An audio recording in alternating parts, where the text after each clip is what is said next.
So nice they had to bring me back twice. Oh, I listened to Andrew Tate and he's got some really good points. To the average young black person, they've made it. Because society will say, go study, and also it probably dictates what you should study. This conversation of what a high value man is, it's the guy who drives the Bugatti, who engages with multiple women. Where you get your sense of validation and identity really matters. We are slaves to consumerism. Because why do you like bordering on cancellation? When I was way younger, high school years, I just wanted to make money. I just wanted to be bowling rich. I just wanted to be that guy who just has too much money than they really need. Yeah. But also realizing that life is seasonal, dog. Like, you're not gonna be experiencing these kinds of things throughout your entire life if you choose to.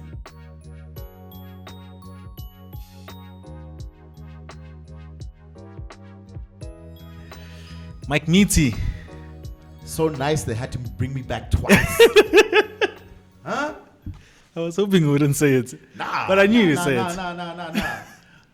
I'm gonna just say that I had the best episode. I'm kidding. Guys, I'm kidding. But it's good to be back, man. What's happening? I'm good, man. I'm good. I'm just glad it's out there that the kind of people I call friends. Yeah. People will say what? You make it seem like you're forced in this relationship. Yeah, but you're weird. And I often have to remember how weird you are. Sometimes just with your mannerisms. You'll do something and I'm like, oh yeah, that's Mike. Oaks, they tell you to come as yourself at church. Now when you're yourself, people judge you on No, it's not a judgment. It's just, it's actually gonna tie into what we're gonna talk about today. Because you see Mike, I remember I'll never forget this. I can't unsee it. You find Mike on a phone, on a business call, and then you find Mike talking to his friend. Very different people. Very different people.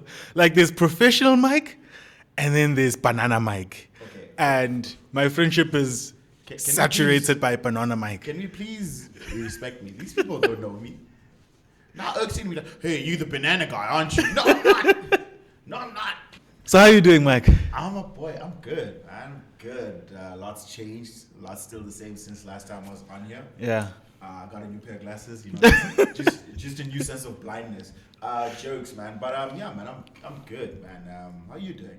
I'm alright. I'm good. I'm just really excited for the conversation we're gonna have today. Guys, I always say, right? Like, I feel like I'm just a grown boy who pays bills, but Mto is actually an adult. He's a man. This guy has a family, guys.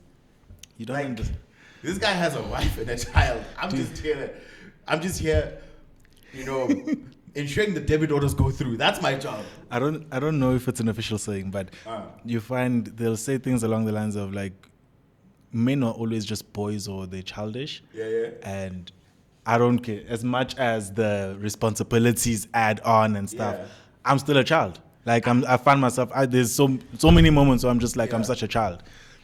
Like, and then I have to remind myself, I'm like, oh man, I'm responsible for this, or I need to do this, or I need to have this in place. But I don't know. I feel like, I don't know if there's any men who feel differently, but I feel like at heart, more often than not, I'm a child. And then it's moments and, These bits and pieces. Responsibilities that then force me to be a responsible man. But I'm a child, man. I wouldn't necessarily say force. I think it's about just switching on, man. Like there's moments where where you need to be like you need to be a dad. True. And there's moments where you need to be a husband and step out. Because the banter you and I have, geeking, ha-haing about silly things on the side, right? If Babes says, yo, we need to handle X, Y, and Z, you must step up. True. Yeah. This is true. You remember what Nolo said? You can't delegate this thing. Hey, this is the chat. You this is can't the delegate chat. Being a husband. So, you can't delegate being, a father, right? So I switch on in the moments when I need to be those things. Precise. But the moments I don't need to be that, Popeye one way. We know. I know this guy's real life, Erks. Okay, This guy before... would come to my house on a Friday. You just, I'm downstairs. Hi. Okay, now I was a student, Mike. Yeah, you were a student. We were all students in Brown. But what I'm saying is, he'd come on a Friday. You should be like, I'm downstairs. Okay. What must I do? I'm not going to let him die of the cold outside. So he's come over, chill, and, ravish through my fridge. But that's neither here nor there. Anyway, let's get to what we're really all right.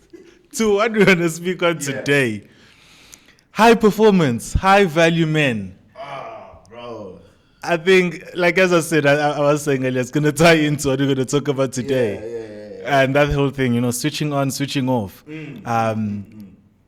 Is it a myth? Or are we here to bust a myth today of, is there even such a thing of a high value man, high performance, or something we have to put on because it's an expectation? Is it authentic? Is it realistic? What do you think when you think of just high value men?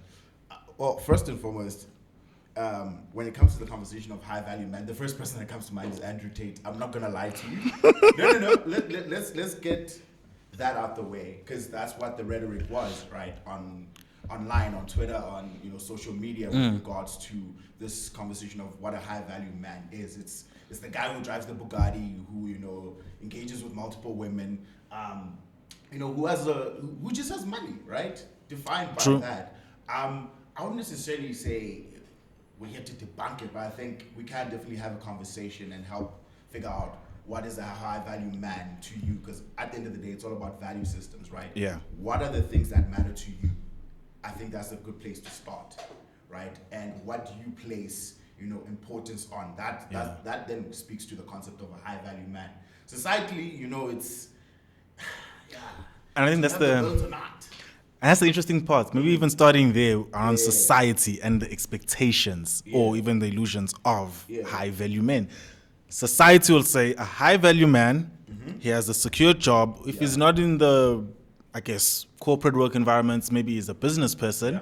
Entrepreneur. So financially, this is a person who's independent, maybe even can provide for another.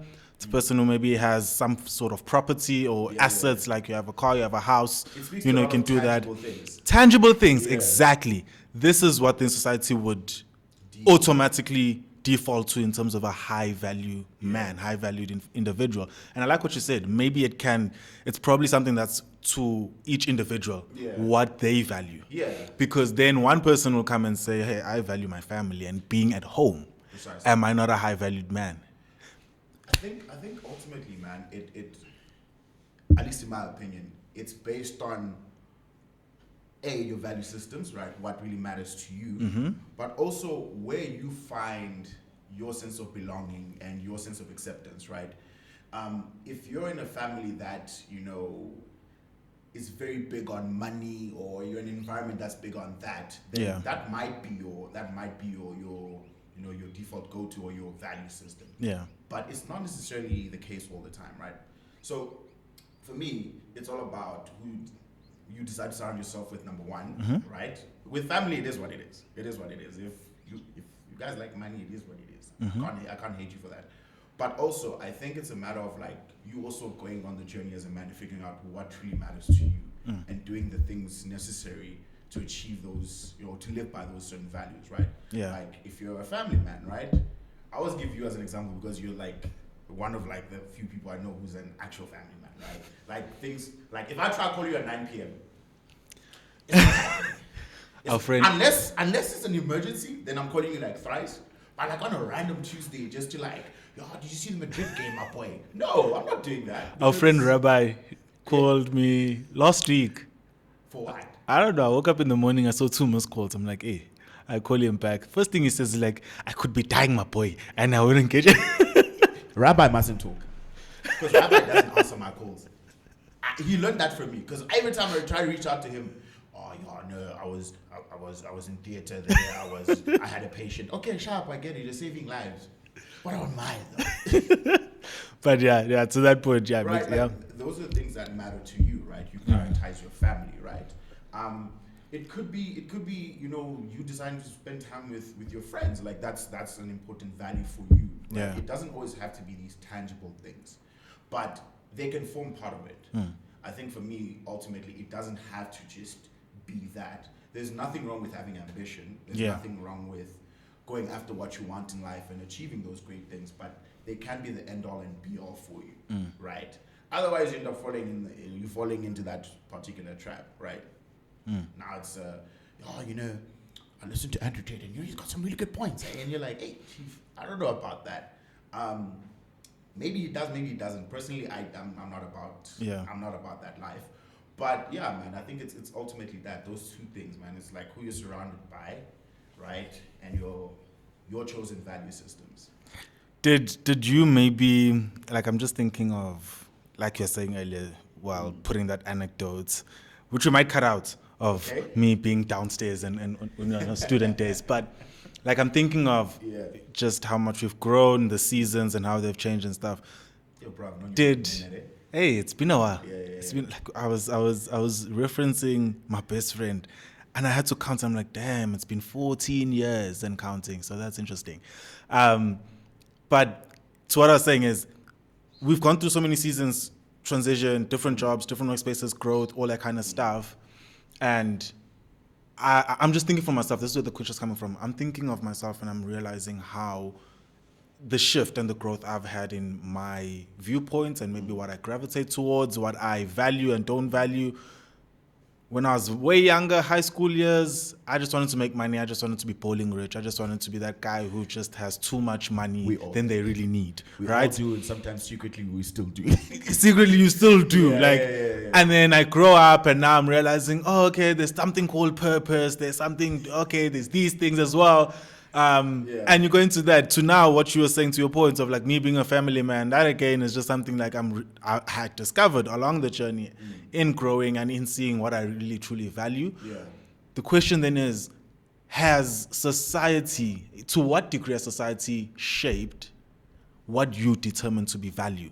Because society will say, go study, and also it will probably dictate what you should study. Like back in the day, our parents would tell you now, you want to study what arts, what you want to study music, hey chief, go do accounting or go be a doctor, or do that, right? Society sometimes to some degree, maybe it's changed now over the years, but there was a time where it would dictate as well what you should study. Like me in high school, commerce was where the money was at. Yeah. Now I look back, I'm like, hey bro, I should probably have done biology or something else. Because I'm like, it's not all the money that they said is there. I can't see you in a lab coat, my boy. You see, Chief. I'm running tests. For what? Look, I might not be, maybe not a lab coat, or maybe done actuarial science, I don't know, be a developer or something. But you know, I'm just saying, had I known maybe what I know now, I probably wouldn't have gone down the commerce route, right? But my mind and society around me was telling me, chief, that's where the money's at. You know, your bankers and your accountants and your auditors and these guys, your CAs. And so that played an influence, you know? So to what extent has that played an influence to the paths you've chosen? Like, I don't know if you have time to have ever had time to reflect and look on that as well, to be like, would I be in the job I'm in? Would I probably have studied something different? If I could go back, I would have not done this qualification. I'm being dead serious. I would have probably done something else. We're the same. But hey, dude, the debit orders aren't bouncing. That's all that matters. You know, I'm okay. Geez, man, I think it does play a big part in it. But I'll say this much as well.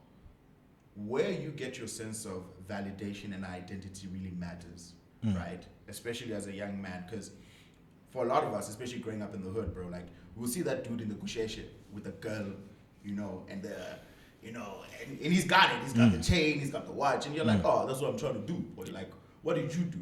You know? And the same applies to maybe somebody in a particular field, right? Funny enough, we had this conversation last year where I was like, dude, I'm actually struggling to figure out who I am outside of these things that I do, because I do them so often, right? Right. So it's a matter of like identity and where you're validated. If you're in a home where like they validate that, where it's like, hey, like you can actually, you know, do things beyond the norm. And by the way, there's nothing wrong with those things. There's nothing wrong with going for a corporate career or a traditional route. There's nothing wrong with that. I think more than anything, it's a matter of exposure and like being given that sense of validation and being given that sense of push to say, oh, you want to try this? Okay, cool, go for it. You know. Yeah. But for a lot of us, we aren't afforded those opportunities due to financial reasons or whatever it may be. But ultimately, I think it's the identity and validation piece. Because if I can say, yeah, man, I think you should do that, then you have that backing. Otherwise, you're now looking everywhere else. You're looking, hey, okay, this brand does this, hey, this brand does that. Maybe I want to hop on that wave, whatever it may be. Yeah, man. So to a certain extent, society does kind of feed into that, but the people around you, right, from family and friends, also do influence that. Yeah. Right, and they also need to be intentional about that. I think for a lot of us, we just grew up in a haphazard home where it's like, yeah, you must do something after matric. You can't just sit here. You know, they tell you go study to be an accountant. Hey, there's no gap here for us. Hey, chief friend. Because you know what I'm thinking? I'm realizing something like, particularly to the black community, I think probably maybe 3 years ago, as a realization to me, was how we are, for lack of a better term, we are slaves to consumerism. Because, Why do you like bordering on cancellation when you like these? No. But go for it. Listen, don't focus on the words. I'm gonna let you cook. Go Like, understand what I'm saying. Yeah. Things you really want to value, and it probably comes from a place of maybe having lack, or coming from a place of lack and growing up having lack. You want to make sure you're never in that spot again. And sometimes you might find yourself overcompensating. Like there was a time I literally went through my wardrobe and I'm like, why do I have all these things? Some of them I'm not wearing. That too, we haven't even gotten to labels, right? Like, I need the red you get me? jeans, Why must I? You get me? Why must I? Anybody wearing red bags, by the way. Why must I hop on every trend? Why must I have whatever is really popping and whatever that says wealth or rich? You get me? I had to I introspected like properly for myself to be like, okay, I have so many clothes, but then I'm saying I want to buy more. But then I have all of these. I went through a bit of a phase of like, you know, just minimizing, you know, just like, okay, am I still going to use this? Do I need this? Do I want this? Is this necessary for me? No. Okay, can I give it away? Give it away. And even now, when I want to make a purchase or acquire something, I'm like, you think it through? Yeah, I think it through. Like, why am I getting it? Is it to fit a picture, to look a certain part, or is it really something I love for myself, I'm going to enjoy, and it's going to add value? You get me? So to like car decisions of, okay, do I want to buy a car? What car do I want to buy? Why do I want to buy this car? M4. Hey, bro, like I'll be looking at some. There was like yesterday, I was looking at the Haval H6 GT and the Jolyon Pro. I'm like, but why do I want the GT? I asked myself, I'm like, why not just the H6? Why the GT? It's a Chinese Lamborghini. So, like that kind of stuff. To why I'm saying, you know, this thing of like slave to consumerism, which is probably another space where, at least for me, I find value in that, and I can identify and maybe think of myself as a high value individual if I'm wearing this brand. I have this sneaker collection. I drive this kind of car. I live in this suburb. You get me? Has that ever been a thing for you? I don't know. Maybe I'm just the odd duck. No, I think it's a lot more common than you think. You're not odd, and I don't mean that in a like black people are like this kind of sense. I think I have gone through that. I always tell this story, bro. I don't know if you remember when like Supras were a thing. Yeah, bro. Oh my god, those shoes, man. Guys, you had them. I needed them. I needed them like I needed air, bro. And I remember being like entering high school, right? And all my friends had Supras. And like, dude, like that for me was like it was a crisis because I'm like, yo, like, you know, my mom came back one day from the store and she brought these Converse. I was like, you had one job. Dog, what are you doing? I'm trying to kill my cloud at school. I didn't have cloud, but whatever I thought it was, you know? Yeah. But all that to say, yes, I did battle that. And it also ultimately speaks to identity and values, right? Like what really matters. Yeah. What really matters ultimately.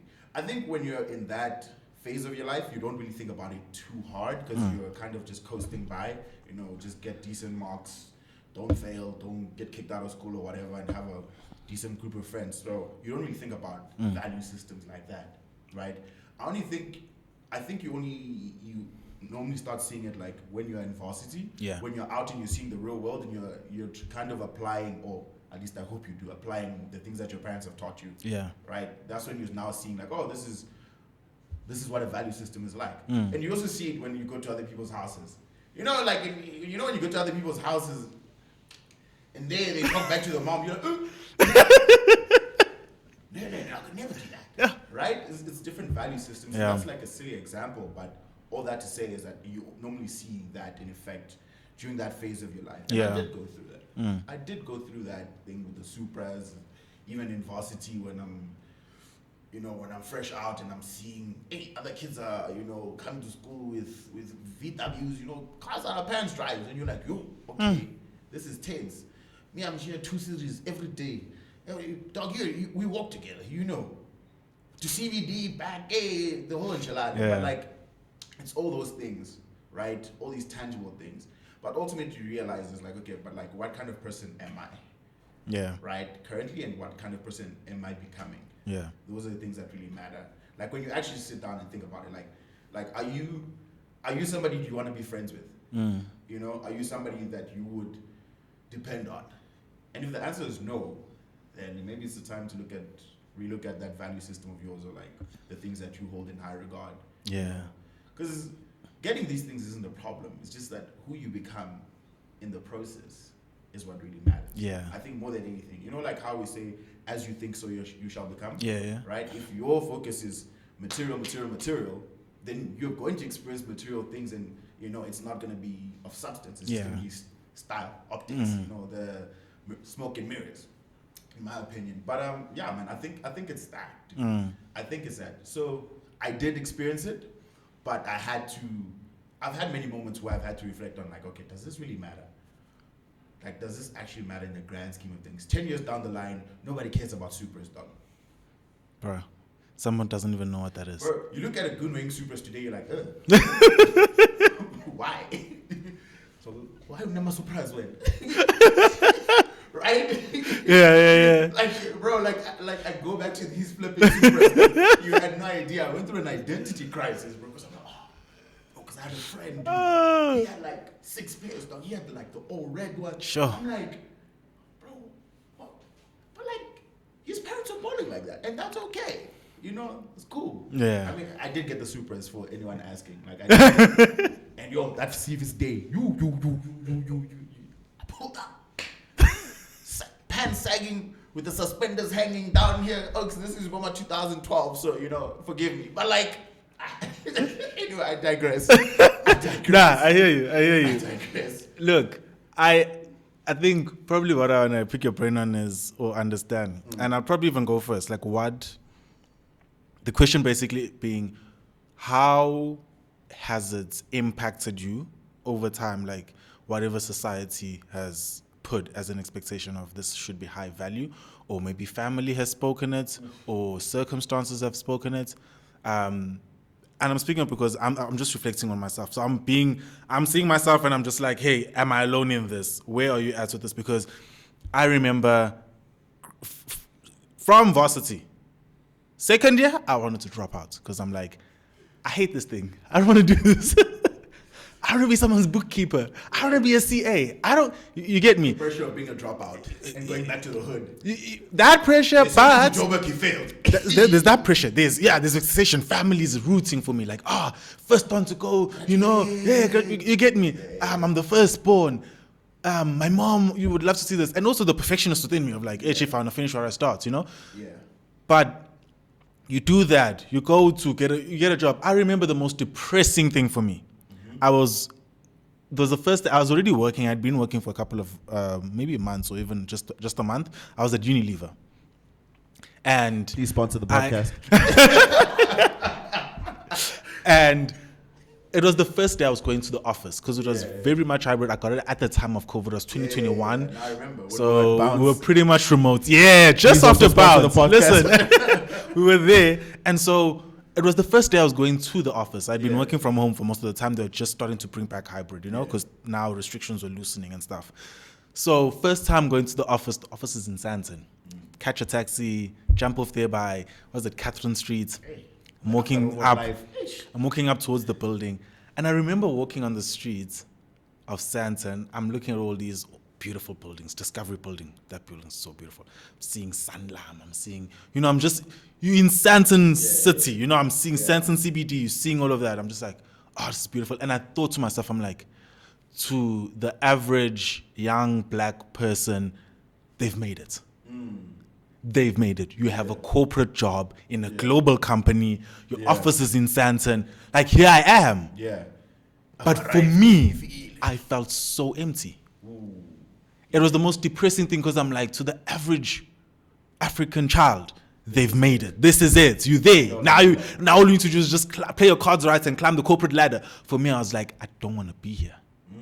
You get me? And so having to wrestle with that, outside people are seeing high value. You're on the road. Like you're on the way. Well on your way. Bro, I remember resigning. And the person you were bold for that. Listen, I've made some very bold choices. When I look back, I think I was. You came to me, I don't think this is for me. I said, for you. Brother, poverty is not for you. Right? You see, go back. But that's exactly what I touched on. I touched on that because I remember resigning. Yeah. And the person, like one of the exit interviews, like, nah, I feel like you should play in this. Like, you should see it through. You don't know what doors will open. And I'm like, hey, man, I'm looking at responsibilities. I'm looking at what needs to happen. It's not working out, And I honestly, I don't want to be here. No, but you did try. I'm not going to lie. You did try. Yeah. So wrestling with that of this to maybe the majority, hey, it's a ticket out of here. Especially for a person who coming from not much and all that kind of stuff. Yeah. Hey, it's a ticket out of here. Wrestling with that versus I feel empty. Yeah. I feel like it's killing me. Yeah. It's not for like instead of even for not even let's leave fulfilling. I feel like it's killing me slowly. Like I really don't want to be. I don't want to do this. I see what picture it might bring. I know maybe if I stick long enough, I might get the promotion. I might become permanent. The check becomes bigger and that kind of stuff. But then, what about my well-being? The environment wasn't the best. Now where I am, I'm like, okay. Sponsor us. Forget what he said. Mind you, I'm still in a corporate space. I'm still working 9 to 5, but now where I am, it's a much healthier environment. Like I enjoy being in that space. There, I'm just like, no, it wasn't great, But wrestling with that, and I know some people still compromise, and I'm like, how far are you willing to compromise on maybe your well-being, your passions, if you have something that you want to be doing, all for the sake of, I know poverty, I don't want to go back there. This thing is bringing in the bag, let me just see it through. Yeah. You get me? Because that's where I constantly found myself. I'm like, nah, bruh, I know we need to live, but I'm not about to sign up for this. And I feel like that kind of stuff really stressed out my wife in those early years. Shout out to Z, man, holding it down. Z, we love you. Yeah, the number of times I've been like, I'm leaving my job. Yo, she'd be stressed. She'd tell me in hindsight, she's like, you stressed me out when you told me you were resigning. I'm like, well. But she could see how miserable I was. Shout out to you, sis. Yeah. Geez, man, that's a lot. It's a lot to unpack. So I'll answer it in two parts. The pressure of perceived high value and living that out, right? I have felt that. I always tell this story, bro. You remember how we got into the internship, right? Yes, that's it for me. Because it's the same thing for me. The same thing happened to me, right? Where I got a really good internship. Hated that year. I was down bad. I was super depressed and whatnot. And I just felt like, there was more out there for me, right? Did the internship at church for a year. Cool. I didn't get the answers that I thought the answers I anticipated to get, but I did get some kind of direction. Yeah. I think with regards to like the whole people seeing you from at a distance and they're thinking, you're doing well and you're doing great. That does happen, man. That does happen. In fact, it actually ties into like the conversation of imposter syndrome, and we can get into that at some point. But I think for me, dude, ultimately I knew what I wanted out of this life, right? And it wasn't that. And I feel like I needed that year for the betterment of me. Yeah. But I also do understand that there are sacrifices that need to be made. Yeah. Right? Especially with the child of like, you come from a not so privileged background, and this is kind of like your Willy Wonka golden ticket to a better life, right? Man, like, for me, you can't go about it that way, and it might be to your detriment.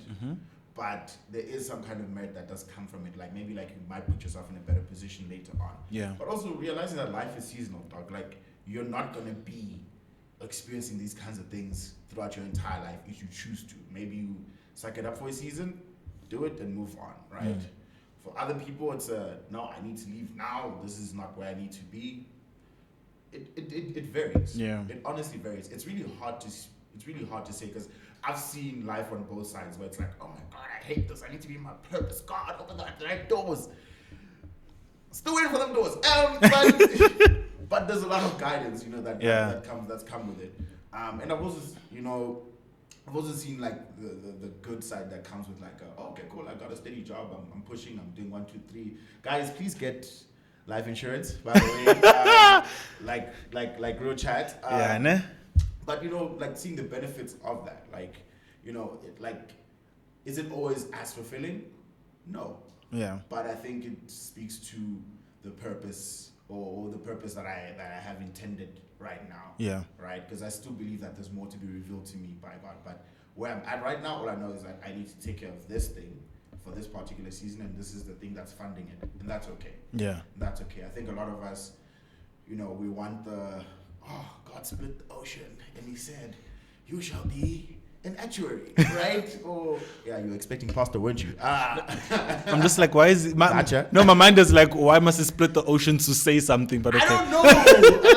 I don't know. Like a lot of us think of it in that fashion. It's like it has to be this big grandeur thing, and sometimes it's just small steps along the way. Yeah. You eventually realize, actually, hence why I mentioned, I don't feel like I've gone to my purpose, but I've been getting guidance on it along the way, right? Through whether it's people, whether it's opportunities, or basically that. Yeah. But basically just being present in that season, man. Like if I'm doing this thing where like sometimes I feel a bit empty, okay, it's fine. I'll find ways to find other things that can fulfill me. Yeah. Right? Or sometimes it's great and I don't have time for those other things that might fulfill me, right? Or because the job is going great or whatever. And it's okay too. Yeah. Like it's more of a balance. It's a balancing act, yeah. It's a balancing act. And also just I'm a big advocate of just being present. Yeah. Being where your feet are. If right now you're an intern, just be an intern at work and be a good one. And you can derive value from that, and you can still be high. Also, I think how you carry yourself is based on that. If your value system is you need to provide for a family. Yeah.